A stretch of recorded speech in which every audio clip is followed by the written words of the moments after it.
Years had passed since the whispers in Qadira faded. The olive trees stood taller now, their silver leaves shimmering like verses in the wind.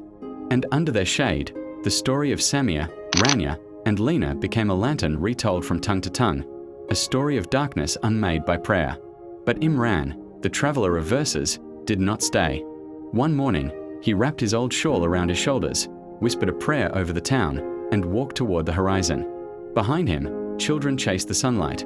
Ahead of him, another town waited, a town where the unseen had taken a new shape.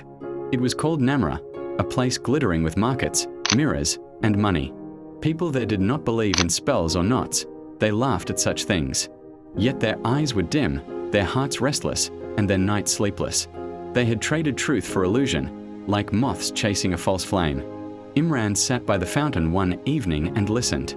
He heard merchants lying for gain, friends envying friends, lovers binding each other not with rope but with promises meant to control.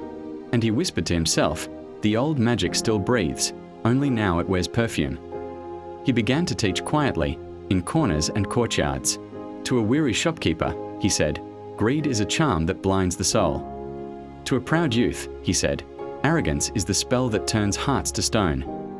And to a mother who feared her child's illness, he recited softly, magic was worked on Allah's messenger so that he began to imagine that he had done something although he had not. Yet Allah restored him. Then he added, so remember, sister, if even he was tested, how much more must we guard our hearts? Soon, whispers spread, not of gossip, but of peace. Namra began to change. The way night slowly surrenders to dawn. The merchants began their days with Bismillah. The children learned to say Ayudu Billahi Minute Ashaitan Ayarajam before sleep.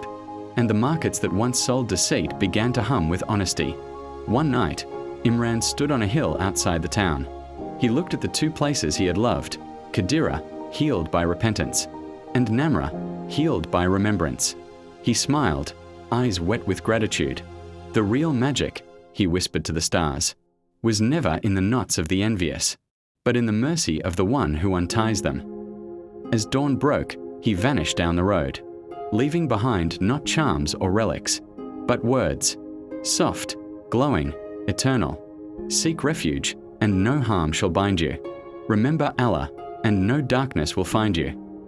And so, from that day, both towns were known not for their fear of sorcery, but for their love of light, because the greatest miracle is not in breaking spells, but in awakening hearts.